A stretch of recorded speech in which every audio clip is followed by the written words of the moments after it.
Hello and welcome to Blockchain Gaming World episode 104. I'm your host Jon Jordan, and joining me today is Alex Paley from Faraway. How's it going, Alex? Pretty good. How's it going? Yeah, not bad. Our first podcast of 2022. Got a whole bunch of stuff lined up. It's going to be a massive year for blockchain gaming, so glad you could come and join us. And we're going to be talking mainly, I guess, about, talk a bit about your history, which we'll get into quickly, and then mainly, I think, about Mini Royale, which is your browser shooter game you have live already, and it's one of the first games to launch on Solana, so plenty to talk about there. But before that, let's find out a little bit more about you. You have quite a history in the game space, so you can talk a bit about that, but also always interesting to know, how the blockchain bit sort of got added into the game bit. Tell us a bit about your journey. Yeah, I guess a long journey. It's funny. I actually started making mobile games back when I was still in high school, and this is also with my co-founder. So I started making these games back in computer science class, and eventually graduated to more sophisticated games and cooler games, and the types of games that I made back then I probably wouldn't put my name on today. But no, so I was I guess as far as my gaming history is concerned. I've always focused on mid-core games, so like RPGs or strategy games. I was head of studio at Glue Mobile, and then before starting Faraway, I was VP of product at Scopely in their mid-core division. So in that division, the games in that division include like WWE Champions game, The Walking Dead, the Looney Tunes, World of Mayhem, and then a few games in the development. I also did a lot of work on their cross-platform initiatives, along with my boss Spencer Tucker, who's awesome. And how did the blockchain bit come into that sort of mix? It's funny. I've actually been trying to do like blockchain games or build games with like open or peer-to-peer economies since my time at Glue. And I think anybody at Glue, like if they were working with me and Dennis at the time, they know just how hard we pushed. I mean, we were meeting with Stellar. And Ripple and all of the companies like back in the day, meeting with Engine and Wax, just trying to figure out. Because I mean, if you have any experience in mid-core games, you know that like there are these like gray market economies that always form outside of these games, whether it's gold farming or account boosting or selling accounts, trying to sell items like with PayPal payments.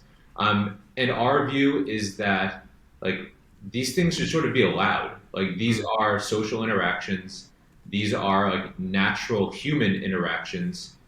Why are we trying to prevent them? Like why are we trying to prevent these types of things? Why are we trying to ban accounts for players doing these types of like natural things? Instead, can we actually figure out a way to legitimize these things? Like can we figure out a game design that actually like incentivizes social behavior and incentivizes people to do these like very social actions. So this is what we were trying to do at Glue. Basically, use the blockchain to like legitimize gray market economies. Just because even if you look at some of the biggest MMOs today, like Guild Wars, for example, the economy that exists outside of Guild Wars is bigger than the economy that exists inside of Guild Wars. Obviously, Glue was a public company back then. Their appetite for crypto risk was just not there.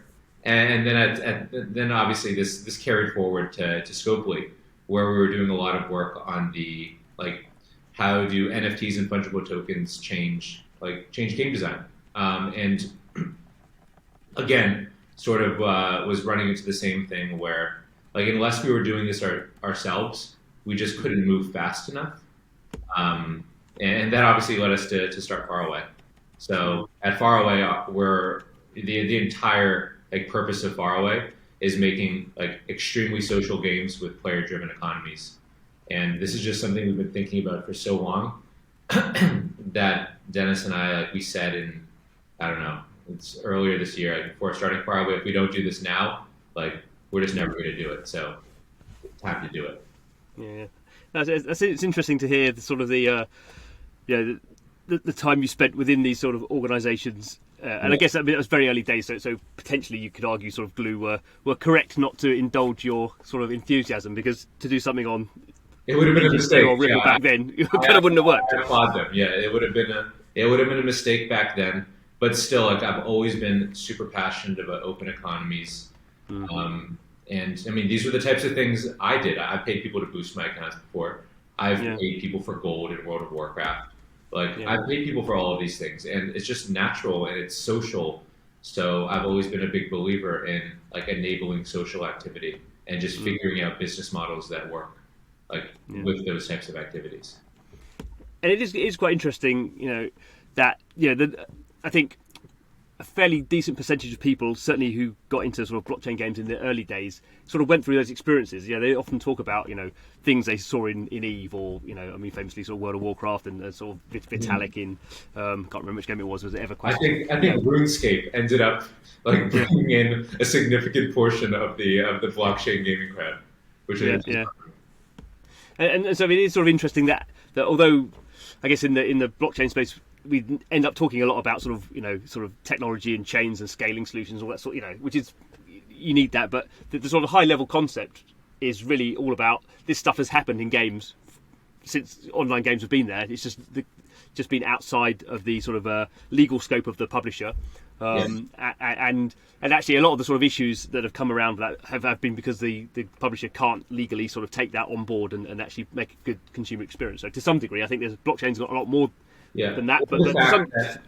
Or the fact that the publisher would need to build all this functionality themselves, right, in order for it to make it happen. And with the blockchain, it's already on chain, and then it's up to the people or these other companies or people or whatever they want to call them, pseudonymous teams. Like they can just sort of take that on-chain data and figure out an interesting application for it. So instead of us having to build everything ourselves, I think we basically outsource that to the community, and I think we've gotten some very creative types of solutions and mechanics. So in terms of, you set up Faraway Games, I think in the summer of 2020, around that time, maybe? Summer 2021. 2021 even, goodness me, things move fast. So, was Mini Royale, which is a browser-based sort of a social shooter game, was that the obvious thing for you to do, or was that sort of the thing you could get up and running fastest? Talk a bit about this was very calculated. So we knew we wanted to go after like mid-core games, like basically games with more complex economies. We knew we eventually wanted to get into a more complex strategy game. But we knew that onboarding people into a strategy game day one, like just like if you Forex games, right? The types of people that play Forex games, they're very niche. But we knew we wanted to eventually end up with a strategy game that with like a very, very deep economy. But the best way to onboard people into like a very deep economy is probably not through a very complex Forex strategy onboarding. So instead of doing that, like we said, okay, what is a very mass market, easy to hop into genre, but is still a mid-core genre that can eventually, funnel into a more robust, deep economy like strategy game. And for us, that was a shooter. Like there's like no genre that is easier to onboard into than a shooter, right? It's like 7 out of the top 10 games on Twitch are shooters for a reason, just because they're so easy to understand how to play. And I think if you look at, mobile install volumes for shooters, it's insanity, right? Compare the install volume of like even like a tier 2, like mobile shooter, and compare that to Game of War, right? Or Rise of Kingdoms. I think you're going to see orders of magnitude difference just because everybody understands how to play a shooter. People don't have to learn how to, like all the different mechanics to even start playing. It's like a very, very fast time to fun. So that sort of led us into this decision, right? It's like if we want to eventually get into a much deeper economic endgame, the best way for us to funnel players into that economic endgame is through a very easy to onboard shooter. So you've been operating Mini Royale, I guess, I'm not quite sure when it launched, but again, sort of in the summer. So you're getting on for probably 5-ish months. So for the first few months, there was basically no blockchain in there at all. The first NFT drop happened in December. So I guess that's the first sort of touch point you have sort of with the community and sort of people paying for stuff and then seeing how the economics of that sort of system works. So how's that been going? Yeah, that was calculated too. One of the things that we were pretty weary of initially, right, is on basically having a community and telling them this is going to be, there's going to be NFTs and fungible tokens and all of these things with so much hype around them. Telling that on day one, we're obviously just going to get a ton of people asking like when token, when airdrop, when whitelist. Yes. And for us, like making the game fun and social is like, first and foremost. Like if you don't have that, you have nothing. So it was very important for us to build like the initial basically the fundamental layer of our community. We wanted that to be made up of people that are purely playing the game because it's fun and their friends are there. And only after we felt like secure enough that we had that good foundation did we make the announcement that, hey, there's actually going to be a truly open and robust and complex economy that's going to be layered onto it. And this economy is going to be powered by the Solana blockchain. But for us, it's been always about like, we are doing everything in the interest of open economies. And we're not really like advertising. This is a blockchain game or a play to earn game or this has NFTs. No. We're just saying that in order for this game to be an open economy day one without us having to build all this functionality ourselves, we're going to put everything on chain. And then that is going to enable like an open economy by default. So that's sort of been our thought process as we grow Mini Royale. Mm-hmm. We'll get a bit more into sort of how you're playing that out and what's sort of the future roadmap is, but I guess certainly sort of my sort of attention was sort of peaked. I mean, obviously you guys forgot to mention you've raised like $30 million of VC funding, so that's a pretty decent chunk of change. So you got some pretty high profile backers, and really, there's lots of projects sort of that have NFTs and things, tokens live on Solana, but it seems to me at least you're, if not the most advanced, one of the most advanced that actually has like a live game which actually is doing something with the blockchain. So can you talk a little bit about sort of Solana? Maybe you chose it because it has the best funding. I mean, there's nothing wrong with that, but maybe there's some other reasons as well. So have you found Solana? Why did you choose Solana? How have you found it? And what do you think about that as a sort of gaming ecosystem? Yeah, I mean, it's sort of shaping up, honestly, to be the gaming chain. So I think when you talk about like Solana, it comes down to, or at least our thought process when choosing the chain, it was we're making a multiplayer game with like an extremely complex economy where there's going to be tons of transactions per second. We need a chain that is extremely fast. We need a chain where each transaction is extremely cheap. And we also need to make sure that the other people building on that chain are giving us a lot of the tools that we need to execute on the actual making of the game. So when you look at Solana, right, it's 65,000 transactions per second, which is orders of magnitude above any of the other chains, right? It's extremely cheap, right, versus the other chains. And then when you talk about like the overall like ecosystem momentum, basically who else is building there, right? It's the number 2 chain in terms of NFT volume, number 3 chain, I believe, in terms of DeFi volume, and then we basically what we're seeing is like the best tools were coming out. It's like the Phantom wallet, right? By far, in my opinion, like the best Web3 wallet. Like the Magic Eden marketplace, like by far, in my opinion, like an extremely polished like marketplace experience. And then you have other people, coming to build on the chain that are making even cooler experiences. So I think that the people building on Solana have been amazing. The community's been amazing. The Solana team has been extremely helpful. So yeah, it was a pretty easy choice for us. Cool. So at the moment, people can sign up without owning any NFTs and just play kind of Mini Royale as a normal game, and you have the typical things you'd expect, sort of like daily rewards, and you sort of got a soft currency. You don't have the sort of marketplace yet at the moment, but you can link through to marketplaces like Magic Eden or Fractal, I guess is the new one there, and you can buy the NFTs. Can't remember how many there were, a few thousand, and kind of floor price is about $400 at the moment. So there's been a decent sort of uptick there from the mint price. Sort of what comes next? So obviously that's something sort of up and running. I guess we call that a minimum viable product to some degree. How do the next layers come in? Yeah, so next big layers for us are, right, we started off with our PvP oriented shooter. Next big layers are clans, land, and then all of the things that are built on top of this combination of clan and land. So Yeah. we have an alliances mechanic, which is basically a guild of guilds. You take over other nations with either your clan or your alliances. Those nations give you boosts. We're about to release an updated version of the white paper, probably next month, which maps out all of these different mechanics. It's just whitepaper.miniroyale.io. But yeah, for us, like obviously, we have to continue to polish the core experience, which is the shooter, and it's the first thing that everybody sees when they enter the game. But after that, it's really about funneling people through this like mid game, and then eventually to the elder game, which is around like land, territory capture, territory control, forming alliances, and all of the interesting social things that happen when you're trying to take over somebody else's territory. Which is much more playing into that 4X sort of a method that you were talking about before.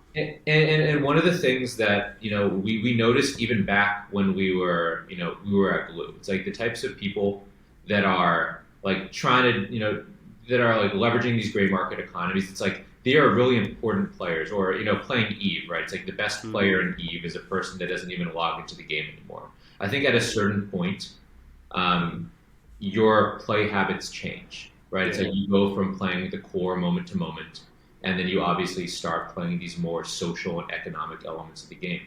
And there should be something for everybody, especially when a lot of the people playing these Web3 games are sort of these investor economic-oriented types.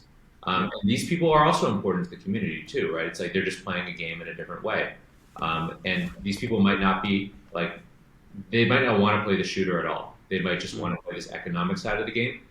And that's awesome. And we want to build a game that also can accommodate those, those player archetypes as well. Yeah, and I think it's interesting. I mean, you were saying you guys don't really sort of promote yourself as sort of play to earn, although I guess we'll talk about tokens in a minute. But and in sense, every blockchain game has sort of a pay to earn element in the sense that there typically is some sort of, whether it's a token or an NFT that can be sort of earned through gameplay or leveled up or something like that then can be sort of sold off. But you actually, the problem you have is if you just have that based on gameplay and you don't have these other sort of layers coming in and these other people who sort of accumulating assets for different things, then the whole thing becomes, this whole thing can't scale properly because you just have extraction all the time. Yeah. So I think that's sort of something in general that I feel the blockchain game sort of sector is sort of learning at the moment. Yeah, I mean, a lot of the people building these games like haven't also built games before.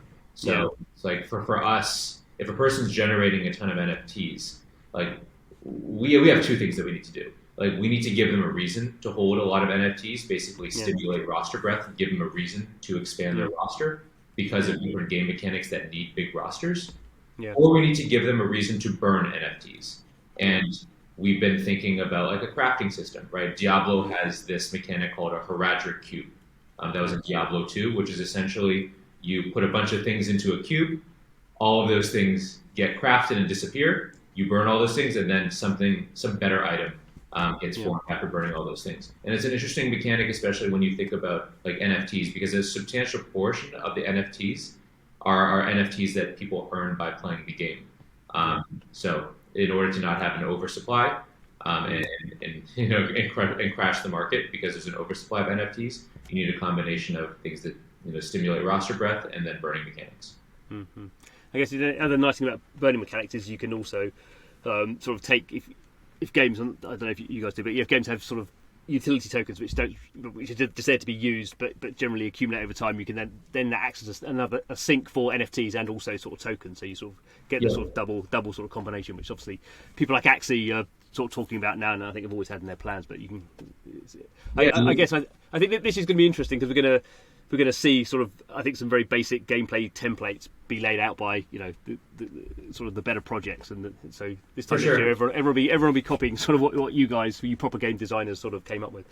Yeah, and I think like a lot of this, I mean, there are some things where like Web3 like greatly differs from like free to play game design, but then there are some things that are sort of like fundamentals, right? It's like having a balance between your sources and sinks, like just like in an IRL economy. It's like if you kept getting paid money, but you had nowhere to spend it, obviously that's a game breaking, life breaking, economy breaking type of thing. Yeah. So like when you design any game or any like economy, making sure you have a balance of your sources and sinks or sinks and faucets, whatever you want to call them. Yeah, I mean, more generally in 2021, we've seen this sort of massive increase in people coming still from the crypto side trying to make games, which I think is not going to turn out terribly well. We've seen the start of of people like kind of 10 or so years experience making proper games coming into blockchain. That's all been sort of wrapped up in some sort of backlash against NFTs. When you're talking to people in the industry who you sort of work with who are still in the traditional space, do you think there's still a lot of resistance against this, or is that just what we're seeing on sort of the loud people on Twitter who like to complain? I think there's a lot to definitely unpack here, but I think one of the things that people are reacting to is that like you shouldn't retrofit like an existing game, an existing game economy with NFTs. Like it doesn't really work, and I think a lot of players are viewing it as just a cash grab. Like why did they need to retrofit Ghost Recon, right? With NFTs, like it wasn't necessary. But if you were going to build a game ground up to leverage like NFTs and fungible tokens as a core part of the economy, and for us, like our game doesn't work without NFTs and fungible tokens. I think if you're building it in that way, players will get it. If you're not, and it's just layering on or trying to retrofit like a crypto or Web3 economy into a free-to-play economy, like I think it's coming off as like a cash grab, and also like it just doesn't work while you're playing the game. So I think that's a big thing. And then like obviously there's been it's funny because like there's a lot of projects I think that like don't have anything, right? And right, they have tokens. They don't have a game. Like the white paper isn't mapped out. Like I have no understanding of the system design. Never mind the actual economy balance. And I think a lot of people are seeing back, I think we can just rewind back to 2017 ICOs. Yeah. Right? The fundamental idea of an ICO is not bad. It's just a lot of people were doing ICOs that shouldn't have been doing ICOs, and they were using it to scam people. I think we're seeing a lot of that right now in this whole like NFT gaming or Web3 gaming side of things, where a lot of people are viewing it as like get rich quick. Like, hey, if I just introduce NFTs into my game or do an NFT drop, I'm going to make $1 million. I think we actually, I've been talking to a lot of people recently, and it's almost like we need another like crypto winter to weed out a lot of these projects that like aren't doing them for the right reason. It's like, if you're not leveraging like NFTs or fungible tokens in the right way, or if you're not really serious about making a game and you're not going to ship a game in like in a legitimate timeline, then you shouldn't be doing this. So that's why, one of the things that we wanted to do immediately is we wanted to ship fast, because there was so much noise where, you almost had no clue whether the game was ever going to be released, whether there was even a team behind the game. So for us, it's like, we wanted to show like, one, there is a game, and how do you know? It's because go to miniroyale.io and play it. So you don't have to worry about the game never existing. And for us, like we were very transparent that we are the fully doxed team behind Mini Royale. So if you want to understand why you should believe that we can make this game and we can make an awesome virtual economy, it's because like we've done it before. I think I think that's just a really long-winded way of saying that.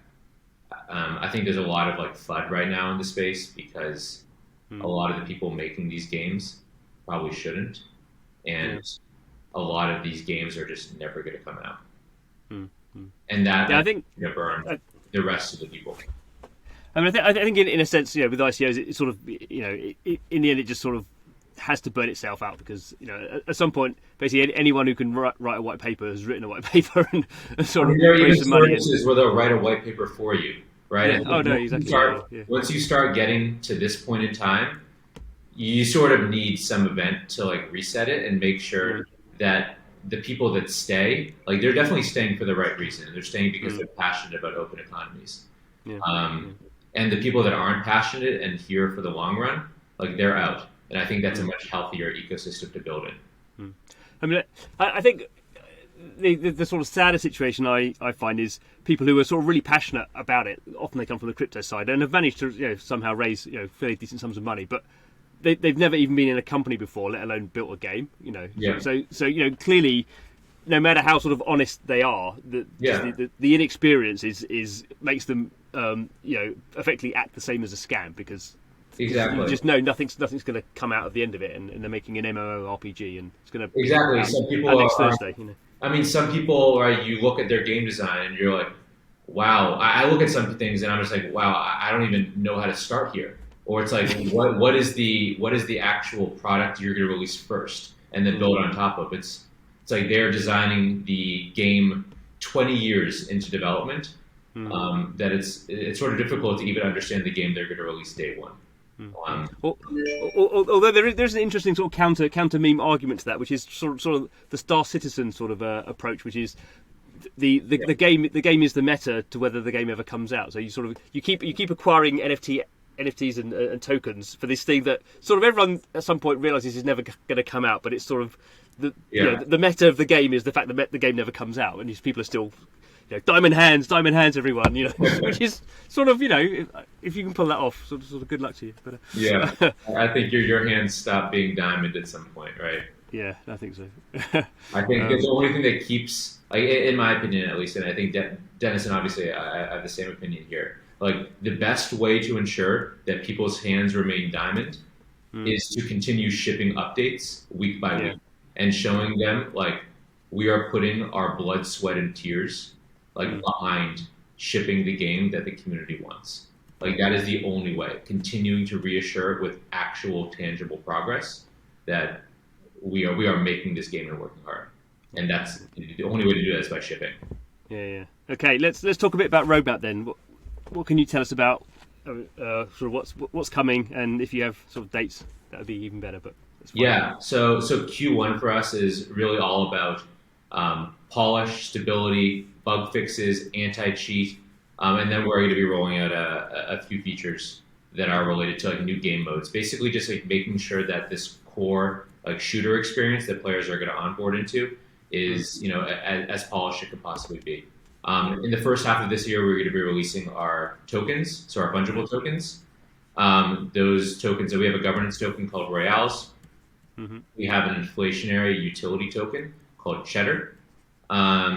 So that's first half of this year, and basically, as soon as those tokens are released, that allows us to, really accelerate a lot of the development around like land and clans, just because these tokens power a lot of the stuff that happens on land, right? It's like on land, you have buildings, you level up those buildings, you're taking over other land. There's a cost to doing everything, and that cost is denominated in our fungible tokens. And then, I guess first quarter of this year, all around like core gameplay, moment to moment. Second quarter and third quarter is really all going to be about like land and social gameplay. So land, clans, alliances, nations, etc. And I guess throughout that, we have more NFT drops, do we? More avatar drops? Exactly. So our game is broken into seasons. We have like seasons as like a thematic wrapper. Right now we're in season 1, which is like a Vikings season. We're still figuring out exactly a season cadence where we're thinking about like 2.5 months, maybe even 3 months for a season. But every season will be started off with a new NFT drop and a new season, like a new season theme. So our NFTs, I think this is also something that we differ from other gaming projects. Okay? So we have a premium collection of NFTs, which are NFTs that have these holding benefits. These are NFTs you would buy in the drop, like or on the Magic Eden Launchpad, right, or on our own site. And then we have something we call our loot collection NFTs. These are NFTs that players earn from grinding the battle pass, playing in season quests, winning in clan wars or other types of social mechanics. So yeah, every season has its own premium drop, which is sort of starts off the season, and then inside that season, you're earning loot collection NFTs, which give you like in-game utility. And you've had, some of the loot collection ones have already dropped, haven't they? Some of the gun skins and I think Yeah. skin as well. So we've done a few things. So we have our premium collection. That premium collection has holding benefits. Some of those holding benefits are actually like you will get airdropped gun skins or additional items. And then our loot collection, people have already started earning those playing the battle pass or season quests. And at the end of the season, as long as you aren't a cheater, you get your chance to mint all of those NFTs. Cool. And I guess partly because I'm interested in it and partly because of your history, does mobile sit on the roadmap, or where does mobile sit on the roadmap? I mean, I come from a mobile free-to-play background, so obviously, like, I'm very passionate about mobile. But I think obviously being in mobile so long, if Apple doesn't have a business plan or a way to make your business model work, they might just hold it up in the review process until they do. So our goal with going browser, right? It's Mini Royale is a browser-based first-person shooter. That was also calculated because we knew that like if the platforms don't have an exact take on how they're going to handle like blockchain gaming, it's better to stay away from these platforms until they do. And the one platform that's outside of all of the other walled gardens is the browser. So it's Steam banned NFTs. Yeah. Apple doesn't really have an exact like public facing plan for that. With an Android app, you have to sideload an Android app, which is what obviously what Axie Infinity does. But I think this just goes back into our company mission. Like our company mission has been making like hyper social games, and I think when you talk about which is the most social platform, it's always going to be the browser, right? I can share a link and you can hop into Mini Royale with me in seconds, right? There are no hardware requirements for playing a browser game. So it's available to all people in all geos, like with all tiers of hardware. So it's like you don't have to have the best NVIDIA graphics card, which I definitely don't, to play these games. So we just want a ton of people like having fun and playing together. Mm-hmm. I mean, impossible question to answer. I mean, how quickly do you think that sort of the Apples and the Googles either sort of, I mean, surrender is the wrong word. Just sort of go, our business model, our 30% business model is legacy now. We have to sort of think of another way of doing it, or a credible sort of competitor comes in and says blockchain is going to be really big. We're going to need a new business model, and and there's just something else that everyone sort of goes through. Okay. Is that this year or is that 5 years time? Yeah, I don't think it's this year. I think there's a lot to figure out there for them. Right? Because are they going to start accepting, like for us, right? It's like all our quote unquote like microtransactions are in the form of our fungible tokens. Yeah. So is Apple going to pay themselves in our Royales token? Like they need to figure out a lot here. I think in order for them to make this work, it's a complete like paradigm shift. I don't think it's going to be in the next 12 months, but obviously they will figure it out. Obviously with now you can take web payments, right? So Apple caved a little bit on that. That probably opens the road for some other forms of payments like crypto. But I think it's going to be like a slow transition to like a fully formed, like bulletproof, like, hey, this is exactly what you do if you are trying to make a blockchain game that is available on the App Store. And actually thinking about it, probably we'll look back at the App Store sort of model as being a thing of its time, and probably we won't have hopefully a duopoly of app stores. You just won't have that centralized distribution model. It'll be much more messy, but it'll be various degrees of openness. Yeah, and I think like when you think about it, the App Store, it gives you distribution, but the App Store also takes 30%. So in my mind, I can probably get equivalent, if not better, distribution by just giving that 30% to the community. Yeah. So I think that's another way we've been thinking about it. It's like we're a browser game. We have an additional 30% to play with. We can probably get a much stronger like bought-in community by giving it back. And I think blockchain gaming or Web3 gaming, whatever you want to call it, is really all about community and getting people invested in both your game and the economy that you're building. Yeah. No, that's it. We can't have a podcast without sort of ending about it's all about community. That's exactly. That's the law now. Exactly. I mean, it's crazy. It's for free to play. Like, I've never seen Discords like this. It's insanity. It's like you have a Discord almost because like you have to, not because you want to be like super active in it. But now it's like I sort of live in Discord. It's like everybody's contributing. Like we have like player councils now constantly in Discord where we're asking for feedback, just making sure. I mean, we've sort of set out the way that we've been building Mini Royale, saying like, hey, this is early, but we're going to show you we have something, and then you're going to help us like contribute feedback so that we build it without having to wonder like, are we doing the right thing? Because wondering just is not really the best way to build a product. And I guess it is interesting, particularly in your case, where you have a live product, but you don't really have, no one's earning from it. So I guess you could always argue in blockchain there's always that extra incentive that at some point people who get early into a Discord will somehow, I don't know, get some sort of extra sort of in on whatever's going on. But for you guys, that it's a bit too early for that. So in a sense, you're sort of getting the best of both worlds. That you're getting people who are interested because there may be some sort of payoff further down the line. But at the moment, they are actually just sort of interested in it. And I think generally the best crypto games, blockchain games, sort of have that. There is an enthusiasm about the sector from a certain group of people, and that is actually slightly unrelated to material gain, I think. Yeah, and I mean, people are earning NFTs like by playing through our Battle Pass or Season Quest, so they could, in theory, like trade those right after they mint them. So there is some earning component even still. Obviously, when the fungible tokens are introduced, like the earning component is like exemplified, right? It just becomes like a very, very tangible thing.